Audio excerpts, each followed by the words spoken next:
Hello दोस्तों, welcome to study skill channel. आपको इस चैनल पर वन लाइनर क्वेश्चन मिलेगा जो आने वाली कम्पिटिटिव एग्जाम के लिए इम्पोर्टेंट है। तो आज का पहला क्वेश्चन है, नाबार्ड की स्थापना कब हुई थी? नाबार्ड की स्थापना 12 जुलाई 1982 को हुई थी। इसका मुख्यालय मुंबई में है और शिवरमन समिति की सिफारिश पे की गई थी।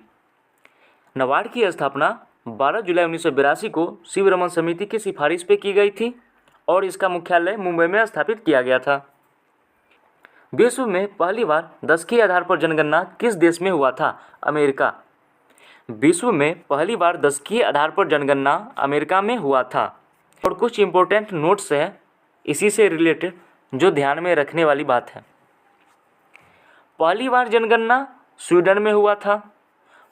भारत में पहली बार जनगणना 1872 में मेयो के समय में किया गया था और भारत में 10 के आधार पर जनगणना 1881 में लॉर्ड रिपन के समय में किया गया था।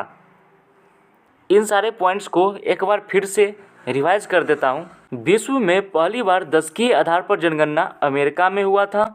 पहली बार जनगणना स्वीडन में हुआ था। भारत में पहली बार जनगणना 1872 में मेयो के समय में किया गया था। भारत में 10 के आधार पर जनगणना 1881 में लॉर्ड रिपन के समय में किया गया था। नेक्स्ट क्वेश्चन है, अंटार्कटिका की सबसे ऊंची चोटी कौन सी है? Mount Vinson. अंटार्कटिका की सबसे ऊंची चोटी का नाम माउंट विंसन है। माउंट कोसियास्को ऑस्ट्रेलिया में है। किलीमंजारो ये अफ्रीका में है।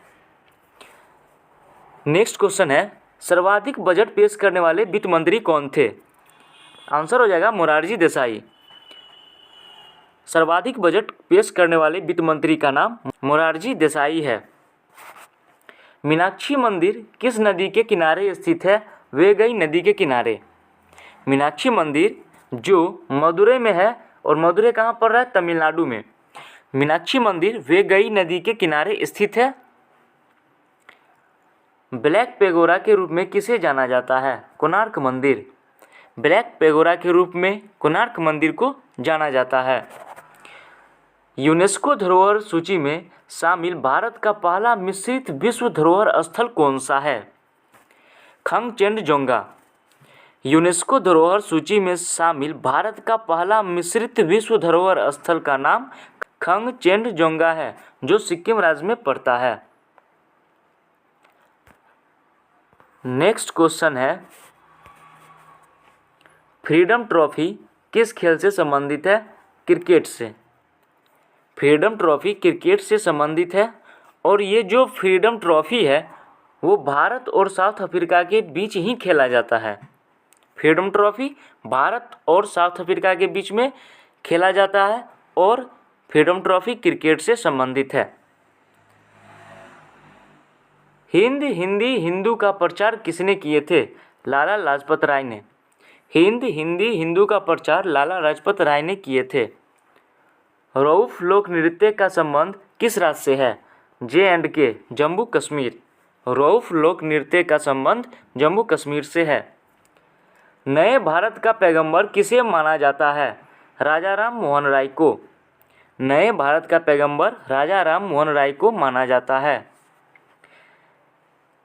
इंडियन सिविल सर्विस में भारतीयों के लिए प्रवेश किसने करवाया था? आंसर हो जाएगा डलहौजी। इंडियन सिविल सर्विस में भारतीयों के लिए प्रवेश किसने करवाया था? डलहौजी ने करवाया था। लेकिन भारत में सिविल सेवा का जन्मदाता लॉर्ड कॉर्नवालिस को माना जाता है। यहाँ कन्फ्यूजिंग पॉइंट है, उसको ध्यान में रखना पड़ेगा। जैसे इंडियन सिविल सर्विस में भारतीयों के लिए प्रवेश किसने करवाया था? डलहौजी ने करवाया था। लेकिन भारत में सिविल सेवा का जन्मदाता लॉर्ड कॉर्नवालिस को माना जाता है। भागवत गीता का अंग्रेजी में अनुवाद करने वाला पहला यूरोपियन कौन था? चार्ल्स विलिंगसन। भागवत गीता का अंग्रेजी में अनुवाद करने वाला पहला यूरोपियन चार्ल्स विलिंगसन था। भारतीय अशांति का जनक किसे माना जाता है? बाल गंगाधर तिलक को। भारतीय अशांति का जनक बाल गंगाधर तिलक को माना जाता है और बाल गंगाधर तिलक को भारतीय अशांति के जनक की उपाधि किसने दिया? वैलेंटाइन चिरोल ने। बाल गंगाधर तिलक को भारतीय अशांति के जनक की उपाधि वैलेंटाइन चिरोल ने दिया था। भारत का नेपोलियन किसे कहा जाता है? समुद्रगुप्त को कहा जाता है। भारत का नेपोलियन समुद्रगुप्त को कहा जाता है। और समुद्रगुप्त की जो उपलब्धियां है उसको कहाँ दर्ज किया गया है? इलाहाबाद स्तंभ में। समुद्रगुप्त की उपलब्धियों को इलाहाबाद स्तंभ में दर्ज किया गया है।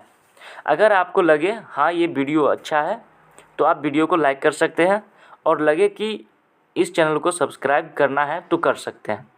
फिर मिलते हैं अगले दिन कुछ नए क्वेश्चनों के साथ। धन्यवाद।